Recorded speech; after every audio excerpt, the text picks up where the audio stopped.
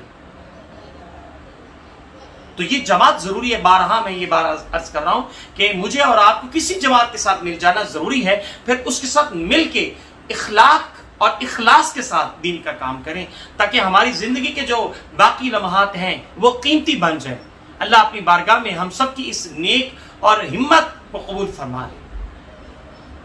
اس کے بعد سورۃ الشعراء کا آغاز ہے، جس میں اللہ کی قدرتیں بیان کرنے کے بعد 8 بار یہ الفاظ آئے ہیں، ان فی ذلک لآیہ وما کان اکثرهم مؤمنین وان ربک لہو العزیز الرحیم.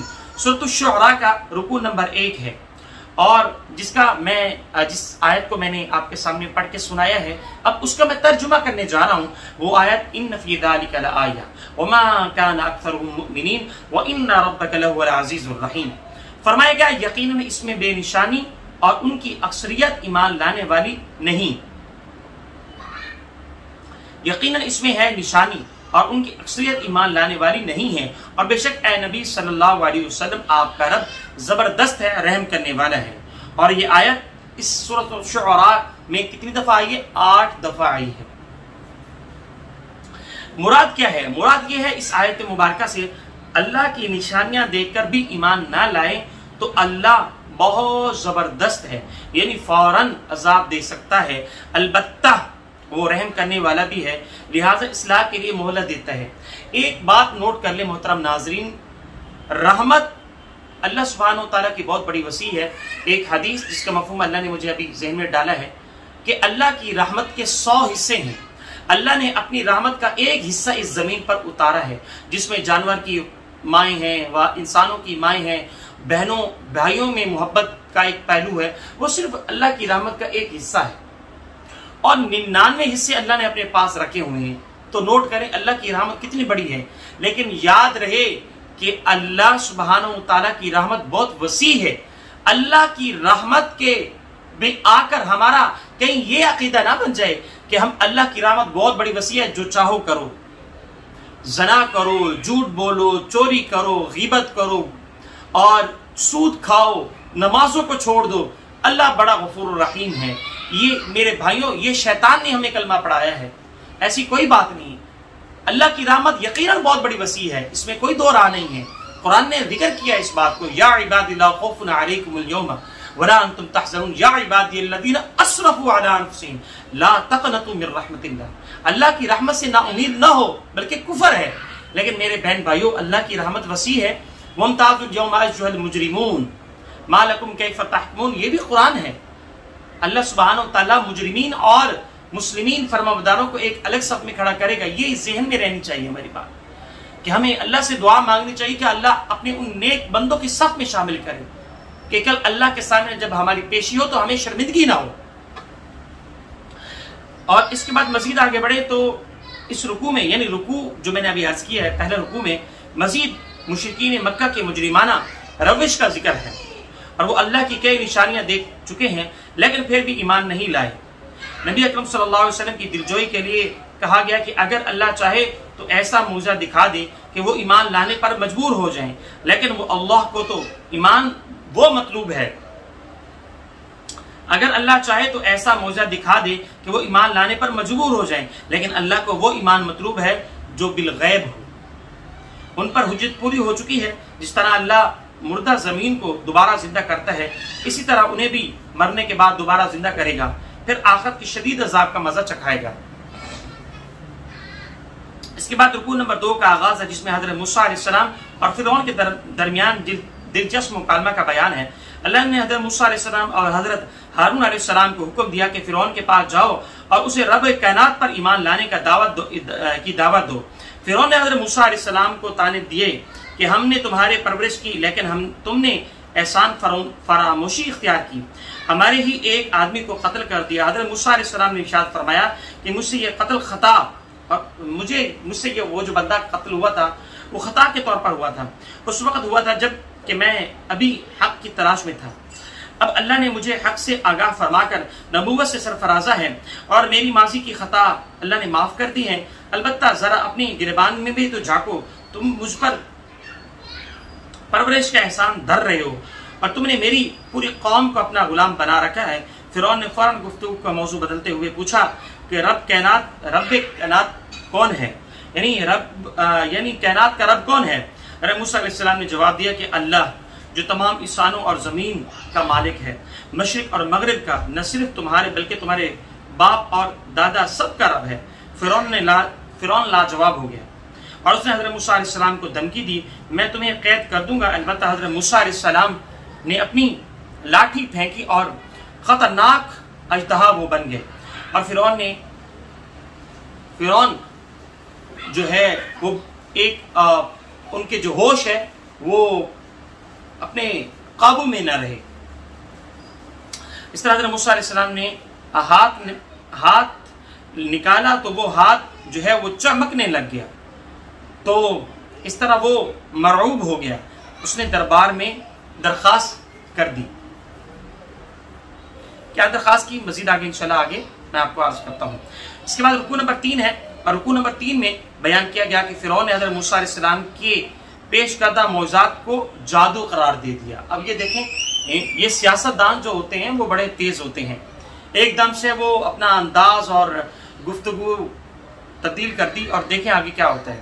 اس نے طے کیا کہ ان معجزات کو توڑ ماہر جادوگر کے ذریعے سے کیا جا سکتا ہے۔ اس کا جو جادو ہے، جادو تو نہیں تھا، لہٰذا اس نے کہا یہ جادو ہے، اور اس کا جو توڑ کریں گے وہ بھی جادو کریں گے جو ماہر ہو اس میں۔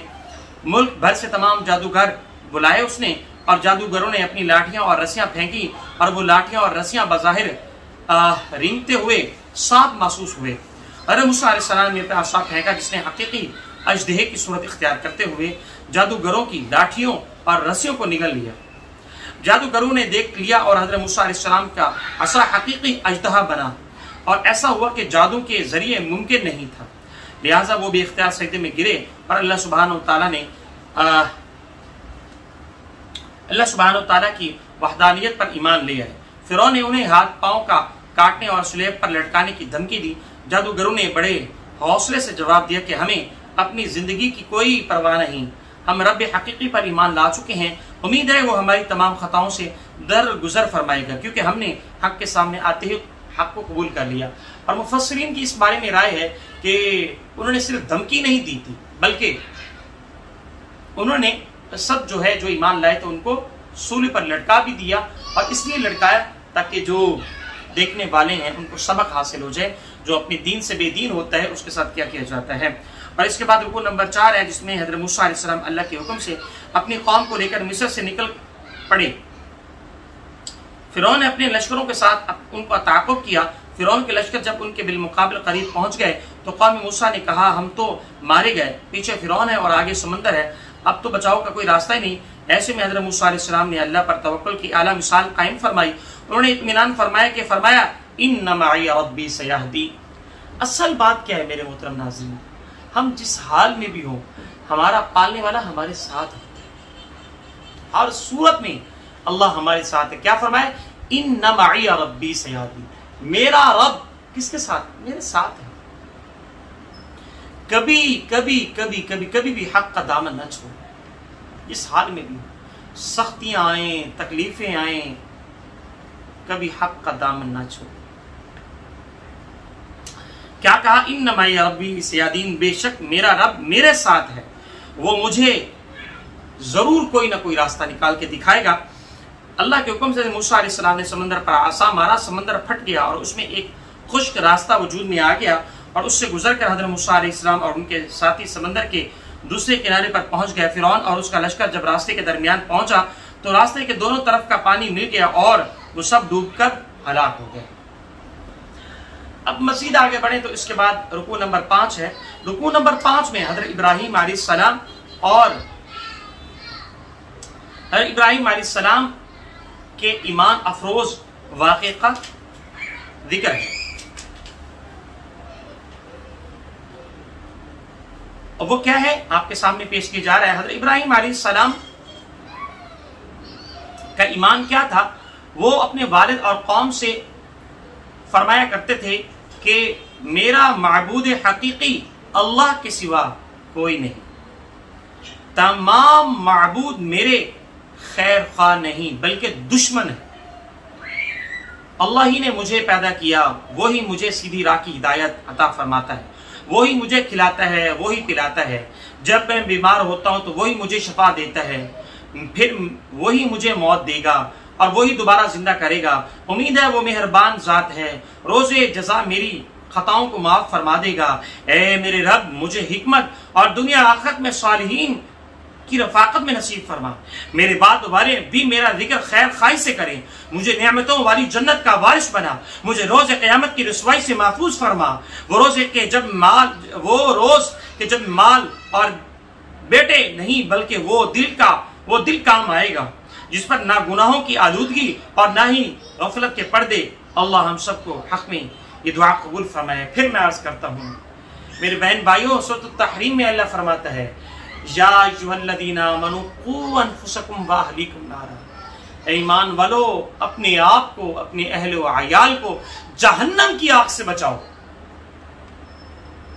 وقودھا الناس والحجارہ، سورۃ البقرہ میں اللہ فرماتا ہے جس کا ایندھن کون ہوگا؟ اللہ،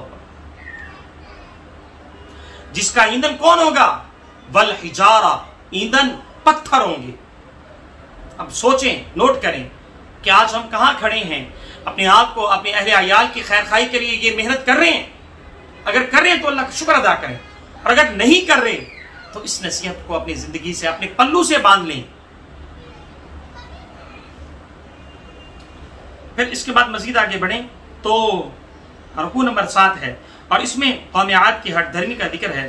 حضرت ہود علیہ السلام نے قوم سے تقاضا کیا کہ اللہ کا تقوی اختیار کرو اور اس کے لیے میری اطاعت کرو، تم بلند یادگاریں بنا کر وسائل کو ضائع کرتے ہو، عمارات کی مضبوطی پر بلا وجہ پیسہ برباد کرتے ہوئے محکوم قوموں کے ساتھ ظلم و زیادتی کرتے ہو، اس اللہ کی نافرمانی سے بچو جس نے تمہیں بیٹے، مویشی، حسین باغات، بہتے ہوئے چشمے عطا کیے۔ اگر تم نے توبہ نہ کی تو پھر اندیشہ ہے کہ تم پر ایک بہت بڑا عذاب آئے گا۔ قوم نے حقارت سے اکڑ کر کہا ہمیں نصیحت کر دیا کرو یا نہ کرو، ہم پر کوئی اثر نہیں ہونے والا، ہم پر کوئی عذاب نہیں آئے گا۔ ماضی میں بھی قوموں کو ایسی دھمکیاں دی جا رہی تھی، آخرکار اللہ کا عذاب اور غضب بھڑکا اور اللہ نے مجرمیوں کو برباد کر کے رکھ دیا۔ یہ ہوا ہے۔ اس کے بعد رکوع نمبر 8 کا آغاز ہے جس میں قوم سمود کے تکبر کا ذکر ہے۔ حضرت صالح علیہ السلام نے اس قوم کو اپنی اطاعت اور اللہ کی نافرمانی سے بچنے کی تلقین کی۔ ان سے کہا کہ غور کرو، کیا تم ہمیشہ خوبصورت باغات اور ٹھنڈے چشموں سے فیضاب اور طرح طرح کے فصلوں اور ہاضم کھجوروں سے لطف اندوز ہوتے رہو گے؟ پہاڑوں کو تراش کر آرام اور گھر بناتے رہو گے؟ انہیں ایک روز تمہیں ان نعمتوں کا حساب دینا ہوگا۔ لہذا اللہ کی بندگی اختیار کرو، فساد مچانے والوں کی پیروی مت کرو۔ قوم نے ان کی دعوت کو بڑے تکبر سے رد کر دیا، ان کی بشریت پر اعتراض کیا، ان سے کوئی معجزہ پیش کرنے کا مطالبہ کیا۔ اللہ نے نشانی کے طور پر ایک پہاڑ سے زندہ اونٹنی برآمد کی اور حضرت صالح علیہ السلام نے قوم کو آگاہ کیا اللہ کی اونٹنی ہے یہ، لہذا اس کے کھانے اور پینے میں رکاوٹ نہ ڈالنا۔ اگر تم نے اسے بری نیت سے ہاتھ لگایا تو مارے جاؤ گے۔ قوم نے اونٹنی کو ہلاک کر دیا، پھر اللہ نے بھی ایک زلزلے کے ذریعے پوری قوم کو ملیا میٹ کر کے رکھ دیا۔ اللہ سے کون ٹکر دے سکتے میرے بہن بھائی؟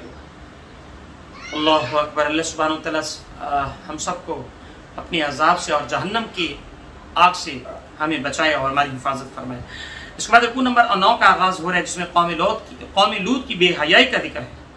حضرت لوط علیہ السلام کی قوم کو دعوت دی گئی کہ اللہ کی نافرمانی سے بچو اور میرے کہنا مانو، تم ہم جنس پرستی کے بدترین گناہوں میں ملوث ہو، اسے باز آ جاؤ۔ قوم نے کہا اے لوط تم ہمیں نصیحت کر رہے ہو، باز آ جاؤ ورنہ ہم تمہیں بستی سے نکال دیں گے۔ حضرت لوط علیہ السلام نے اللہ سے مدد کی التجا کی، اللہ نے حضرت لوط علیہ السلام اور ان کے گھر والوں کو با حفاظت بستی سے نکال دیا۔ البتہ ان کی بیوی بستی ہی میں رہی، اللہ نے ان کی اس بستی کو الٹ دیا اور بستی والوں کو کنکریہ کی بارش کے ذریعے نیست و نبود کر دیا۔ میرے بہن بھائیوں، اللہ کے سامنے ہم کیا ہیں؟ 2 فٹ کے انسان، 4 فٹ کے انسان، 5 فٹ کے انسان۔ بھلے اللہ سے کیسے مقابلہ کر سکتے ہیں؟ ہم سوچ کیسے لیتے کہ اللہ کی نافرمانی کرتے ہوئے، شیطان کو فالو کرتے ہوئے ہم کامیاب کیسے ممکن ہو سکتے ہیں؟ میرے بہن بھائیوں، کامیابی صرف اللہ اور اس کے رسول کی فرما برداری میں ہے۔ ہم کامیاب کب ہوں گے؟ دولت لے کر۔ ہم کامیاب کب ہوں گے؟ بڑے بڑے گھر بنا کے، بڑی بڑی گاڑیاں خرید کر، پیسہ اور عزت شہرت کما کے ہم سمجھتے ہم کامیاب ہو جائیں گے۔ نہیں میرے بہن بھائیوں، ہم کامیاب نہیں ہوں گے۔ یہ دھوکے کی دنیا ہے، یہ فراڈ ہے۔ کامیابی اللہ اور اس کے رسول کی فرما برداری ہے۔ کامیابی اللہ کی غلامی میں ہے میرے بہن بھائیوں۔ کامیابی اگر آپ کو چاہیے تو اللہ کے غلام بن جاؤ۔ کامیابی چاہیے تو اللہ کے رسول کی فرما برداری میں آ جاؤ۔ اللہ کی قسم میں اور آپ کامیاب ہو جائیں گے، ورنہ ٹھوکریں ہیں، دنیا کی لذتیں کچھ بھی نہیں میرے بہن بھائیوں۔ اب اس کے بعد رکوع نمبر 10 کا آغاز ہو رہا ہے، جس میں جنگل والی قوم کی جرائم کا ذکر ہے، اور حضرت شعیب علیہ السلام نے ان سے مطالبہ کیا، فرمایا کہ میری اطاعت کرو، اللہ کی نافرمانی سے بچو، ناپ تول میں کمی نہ کرو، اور لوٹ مار فساد نہ مچاؤ۔ قوم نے حضرت شعیب علیہ السلام کی دعوت کو رد کر دی اور کہا کہ ہم پر آسمان کو گرا دو۔ اللہ نے ایک اندھیری والے دن جبکہ آسمان پر سیاہ بادل چھائے ہوئے تھے، مجرم قوم کو بجلی گرا کر ہلاک کر دیا، برباد کر دیا۔ چلو ختم۔ ہم سے پہلے بڑے بڑے لوگ آئے جن کی طاقت عروج پر تھی، جن کے سر میں درد نہیں ہوتا تھا۔ ہمیں آیا دن کبھی زکام ہے، کبھی فلو ہے، کبھی فیور ہوا ہے، کیا کیا کچھ نہیں ہے، پھر بھی اللہ کی نافرمانی میں اڑے ہوئے ہیں۔ اب آئیے آگے بڑھتے، رکوع نمبر 11 میں عظمت قرآن کا بیان ہے۔ قرآن اللہ کا کلام ہے جسے اس نے حضرت جبرائیل علیہ السلام کے ذریعے سے نبی اکرم صلی اللہ علیہ وسلم کے مبارک قلب پر نازل کیا۔ یہ نزول الفاظ کے ساتھ واضح عربی زبان میں ہوا۔ اس کے نزول کی پیشن گوئیاں سابقہ آسمانی کتابوں میں بھی تھی۔ جو قرآن کو اللہ کا کلام نہیں مانتے وہ عذاب سے دوچار ہوں گے۔ قرآن نہ کسی کا کاہن کا کلام ہے، نہ ہی شاعر کا۔ شاعروں کی پیروی کرنے والے گمراہ قسم کے لوگ ہوتے ہیں۔ شاعر ہر محفل کا رنگ دیکھ کر اسی کے مطابق شاعری کرتے ہیں تاکہ وہ داد اور نظر رانی وصول کر سکیں۔ دو دعوے بڑے بڑے کرتے ہیں لیکن عمل کے اعتبار سے انتہائی پاس اور کردار میں بالکل پیچھے ہیں۔ اس کے برعکس نبی اکرم صلی اللہ علیہ وسلم کی پیروی کرنے والے انتہائی پارسا ہیں۔ آپ صلی اللہ علیہ وسلم ہر محفل میں ایک ہی دعوت پیش فرمایا کرتے تھے، لوگوں کسی اجر کے طلبگار نہیں ہم۔ آپ صلی اللہ علیہ وسلم لوگوں کو جس بات کی دعوت دیتے سب سے پہلے خود اس پر عمل کرتے۔ سبحان اللہ۔ البتہ کچھ نیک سیرت شاعر بھی ہوتے جو شریعت پر عمل کرتے اور شاعری کے ذریعے اللہ کا ذکر اور اسلامی تعلیمات کو تبلیغ کے لیے پیش کرتے، اور شاعر پر اعتراض کرنے والے شاعروں کی خبیث کلام کا منہ توڑ جواب دیتے۔ آج اسلام کو ایسے لوگوں کی ضرورت ہے جو باصلاحیت لوگ، پڑھے لکھے طبقے کی ضرورت ہے، باعمل اور علم والے شخص ہو جو آگے بڑھ کر اللہ کے کلام کو سیکھیں اور دنیا پر پھر اس کو پھیلا دیں، عمل کرنے والے ہوں۔ جو آج کی ہماری نیو جنریشن ہے اس کے لیے یہ رول ماڈل ہے۔ ہمارے لوگ کہاں چلے گئے؟ ہماری صلاحیتیں کہاں خرچ ہو رہی ہیں؟ میرا اچھا کیریئر بن جائے، میں سی اے کر کے بہت کوئی 10-15 لاکھ مہینے کی تنخواہ لے لوں اور اچھا گھر بنا لوں اور اچھی رہائش ہو جائے، میرے بچے پڑھ لکھ جائیں، بس یہ ہمارا مستقبل ہے۔ میرے بہن بھائیوں، یہ کوئی مستقبل نہیں ہے۔ مستقبل یہ ہے کہ تم قرآن کریم کی تعلیم کو سیکھ کے اپنی صلاحیتوں کو اللہ کی راہ میں لگاؤ، یہ کامیابی ہے، اور اللہ تمہیں پسند کر لے، اس کا رسول تمہیں سلام پیش کرے، کل بروز قیامت تجھ سے خوش ہو، یہ کامیابی ہے۔ اور یاد رہے کہ دنیا کا 50,000 سال کل آخرت کے ایک دن کے برابر ہے۔ آپ نوٹ کریں ہماری عمریں کتنی ہیں؟ 50 سے 60 سال۔ تو دیکھیں اگر دنیا کو آخرت کے مقابلے میں کمپیئر کریں تو آخرت یعنی دنیا آخرت کے مقابلے میں کسی درجے میں بھی کچھ نہیں ہے۔ اندازہ لگائیں تو آج ہم کہاں جا رہے ہیں میرے بہن بھائیوں؟ اللہ ہم سب کو نیک کام کرنے کی توفیق عطا فرمائے۔ تو الحمدللہ اس کے بعد سورۃ النمل کا آغاز ہے، اور اس سے پہلے سورۃ الشعراء کو مکمل کر چکے ہیں خلاصہ مضامین کے حوالے سے۔ سورۃ النمل کے پہلے رکوع میں آگاہ کیا گیا کہ قرآن کریم ایک واضح کتاب ہے جو ان مومنوں کے لیے ہدایت ہے جو نماز قائم کریں، زکوٰۃ دیں اور آخرت کے واقع ہونے پر پختہ یقین رکھیں۔ جو لوگ آخرت پر یقین نہیں رکھتے ان کے لیے دنیا کی ہر سی لذتیں مرغوب کر دی جائے گی، روز قیامت ان کے لیے بدترین عذاب ہوگا۔ اس کے بعد حضرت موسیٰ علیہ السلام پر ظہور نبوت کا ذکر ہے۔ حضرت موسیٰ علیہ السلام اپنے گھر والوں کو لے کر مدین سے مصر آ رہے تھے کہ اللہ نے ان پر وحی نازل کی اور واضح نشانیاں دے کر قوم فرعون کے پاس بھیجا۔ قوم فرعون نے ان نشانیوں کو دیکھ کر پہچان لیا یہ معجزات ہیں، البتہ سرکشی کرتے ہوئے انہیں جادو کہہ کر جھٹلا دیا۔ اللہ نے انہیں برے انجام سے دوچار کیا۔ اس کے بعد رکوع نمبر 2 کا آغاز ہے جس میں حضرت سلیمان علیہ السلام پر اللہ کے فضل کی تفصیل کا بیان ہے۔ انہیں اللہ نے ایسے لشکر عطا کیے جن میں انسانوں کے علاوہ جنات پرندے بھی شامل تھے۔ اللہ پھر انہیں پرندوں اور حشرات الارض کی بولیوں کی سمجھ دی۔ ایک روز جب ان کا لشکر ایک ایسی وادی سے گزر رہا تھا جہاں چیونٹیوں کی کثرت تھی تو ایک چیونٹی نے پکار کر دیگر چیونٹیوں سے کہا اپنے بلوں میں داخل ہو جاؤ، ایسا نہ ہو کہ حضرت سلیمان علیہ السلام کا لشکر تمہیں کچل دے۔ اس کی یہ پکار سن کر حضرت سلیمان علیہ السلام ہنس پڑے اور اللہ کا شکر ادا کیا۔ پھر حضرت سلیمان علیہ السلام نے اپنے لشکر کا جائزہ لیا اور دیکھا اور ہدہد نامی پرندہ بغیر رخصت کے غائب ہو گیا۔ انہوں نے فرمایا کہ اگر کوئی معقول عذر لے کر نہ آیا تو اسے سزا دی جائے گی۔ کچھ ہی دیر بعد ہدہد آ گیا اور اس نے بتایا کہ وہ یمن میں سبا نام کی ایک قوم دیکھ کر آیا ہے۔ اس کی حکمران ایک ملکہ ہے، اس کے پاس ہر نعمت اور خاص طور پر انتہائی نفیس و قیمتی تخت ہے۔ وہ قوم اللہ کے بجائے سورج کی معبود بناتی ہے۔ حضرت سلیمان علیہ السلام نے ہدہد کے حوالے سے اپنا خط کیا اور خط لکھا اور جا کر ملکہ سبا کو دیکھ کے آؤ۔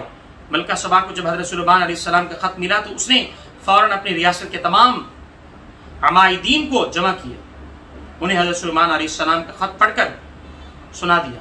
اس خط میں حضرت سلیمان علیہ السلام نے قوم سبا کو پیغام بھیجا کہ میری اطاعت قبول کر کے میرے دربار میں حاضر ہو جائے۔ اس کے بعد رکوع نمبر 3 کا آغاز ہے جس میں ملکہ کی مشاورت کا ذکر ہے۔ ملکہ نے اپنے جو ان کے عمال تھے، جو ان کے وزراء تھے، اس سے پوچھا کہ ہم سلیمان علیہ السلام کے پیغام کو کس طرح جواب میں پیش کریں۔ تو ان کے وزراء نے کہا کہ ہم پوری قوت سے لڑنے کے لیے تیار ہیں، آپ بتائیں کرنا کیا ہے۔ ملکہ نے کہا بادشاہ جب کسی بستی کو فتح کرتے ہیں تو بستی کو اجاڑ دیتے ہیں اور باضمیر لوگوں کو ذلیل کر دیتے ہیں۔ میں ذرا چند تحائف بھیج کر اس بادشاہ کے مزاج کا اندازہ لگاتی ہوں کہ آیا وہ دنیا پرست ہے یا نہیں۔ حضرت سلیمان علیہ السلام نے ملکہ کے بھیجے ہوئے تحائف لٹا دیے، بلکہ اندازہ ہو گیا کہ حضرت سلیمان علیہ السلام عام بادشاہوں سے مختلف ہیں۔ وہ آپ کی خدمت میں حاضر ہوئے اور مشرکانہ عقائد سے توبہ کی اور اسلام قبول کر لیا۔ اس کے بعد رکوع نمبر 4 ہے جس میں حضرت صالح علیہ السلام اور قوم سمود علیہ السلام کا ذکر ہے، اور حضرت صالح علیہ السلام نے اس قوم کو اللہ کی بندگی کی دعوت دی کہ قوم نے اس کی دعوت کو بڑی حقارت سے ٹھکرا دیا اور حضرت صالح علیہ السلام سے عذاب لانے کا مطالبہ کیا۔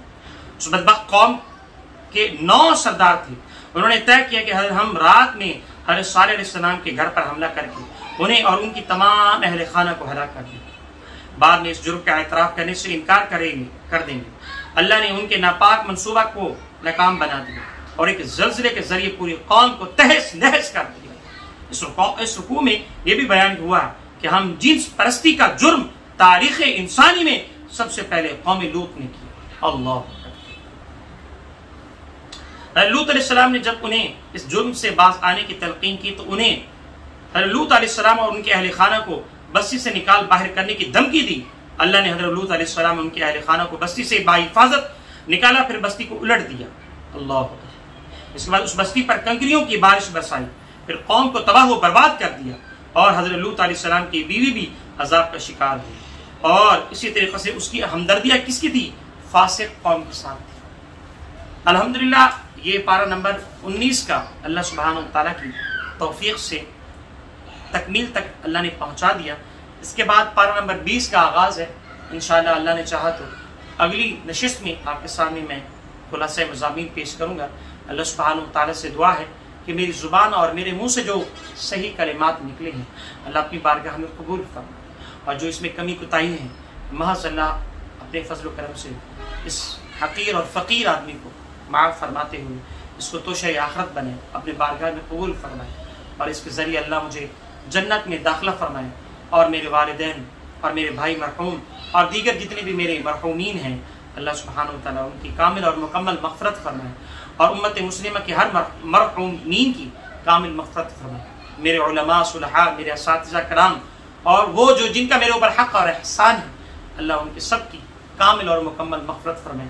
محترم ناظرین، مجھے دیجیے اجازت، انشاءاللہ میری خدمت میسر رہے گی اللہ نے چاہا، تب تک کے لیے والسلام علیکم ورحمۃ اللہ وبرکاتہ۔